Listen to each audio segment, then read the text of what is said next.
السلام عليكم ورحمة الله وبركاته. أعوذ بالله من الشيطان الرجيم.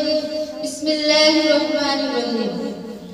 الحمد لله نحمده ونستعينه ونستغفره ونؤمن به ونتوكل عليه ونعوذ بالله من شرور أنفسنا ومن سيئات أعمالنا. من يهده الله فلا مضل له ومن يضلله فلا هادي له ونشهد أن لا إله إلا الله ونشهد أن محمدا عبده ورسوله. আলহামদুলিল্লাহ, সমস্ত প্রশংসা ওই রব্বুল আলামিনের জন্য, যিনি সমস্ত বিশ্বজগৎ সৃষ্টি করে মানুষকে সর্বশ্রেষ্ঠ দান করেছেন। আর সমস্ত বিশ্বজগৎ একমাত্র মানুষের উপকারের জন্য সৃষ্টি করেছেন। আরো শুকরিয়া জানাই যে তিনি আমাদেরকে মানব জাতির মধ্যে থেকে মুসলমান করে তৈরি করেছেন।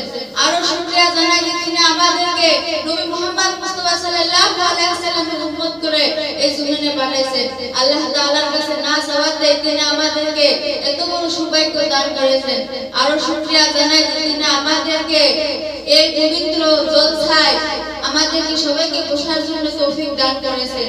আরো শুকরিয়া জানাই যে তিনি আমাদেরকে দুনিয়ার কাজকর্ম থেকে মুক্তি রেখে তাহার পবিত্র কথা শোনার জন্য আমাদের সবাইকে বসার জন্য তৌফিক দান করেছেন।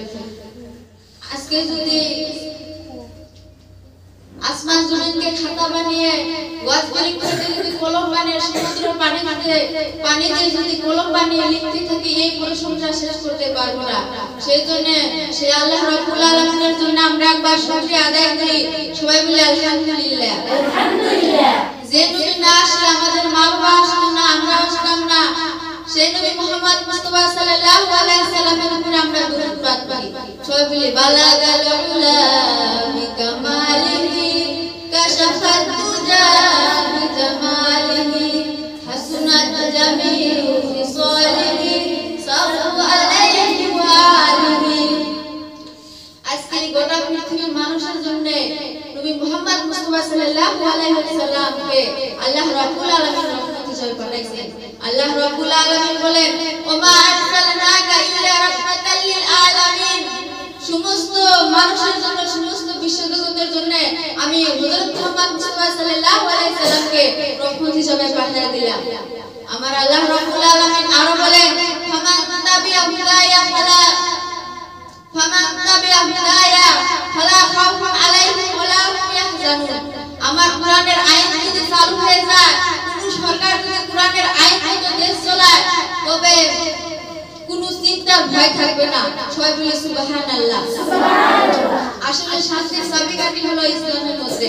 হাদিসে আছে আল্লাহর নবী রাসূলুল্লাহ সাল্লাল্লাহু আলাইহি ওয়াসাল্লাম বারবার বলেছেন, আমার কোরআনের আইন যদি চালু হয়ে যায়, কোন সরকার যদি কোরআনের আইন মতো দেশ চালায়, তবে চুরির ভয় থাকবে না, ডাকাতির ভয় থাকবে না, জেনার ভয় থাকবে না, নারীর মনে কোনো ভয় থাকবে না, পুরুষের মনে কোনো ভয় থাকবে না।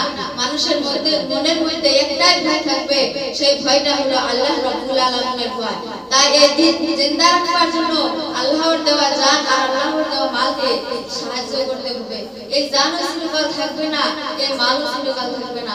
আমার আল্লাহ রাব্বুল আলামিন আরো বলে, ইয়া আইয়ুহাল্লাযীনা আমানু হাল আদুল্লুকুম আলা তিজারাতিন তুনজিকুম মিন আযাবিন আলীম। হে ঈমানদারেরা, আমি কি তোমাদের কাছে এমন একটা ব্যবসার কথা বলবো না, যে ব্যবসায় তোমাদেরকে জাহান্নামের কঠিন শাস্তি থেকে বাঁচিয়ে দিবে? সেই ব্যবসাটা হলো আমি আল্লাহর প্রতি ঈমান আনতে হবে, আমার রাসূলের প্রতি ঈমান আনতে হবে, আর তোমাকে যে জান দিয়েছি আর যে মাল দিয়েছি উহার দ্বারা জিহাদ করে দ্বীনকে জিন্দা রাখতে হবে। ইহা যদি তোমরা করতে পারো, তাহলে তোমরা মুমিন হয়ে যেতে পারবে। আর এই কাজে বাধা আসবে, বিপদ আসবে, মুসিবত আসবে। আমার আল্লাহ রাব্বুল আলামিন আরো বলেন, ওমা কানা হাক্কান আলাইনা নাসরুল মুমিনিন। মুমিনদের সাহায্য করার জন্য আমি আল্লাহ ওয়াজিব হয়ে যাব। সবাই বলি সুবহানাল্লাহ। সুবহানাল্লাহ। ওয়া আখিরু দাওয়ানা আলহামদুলিল্লাহ।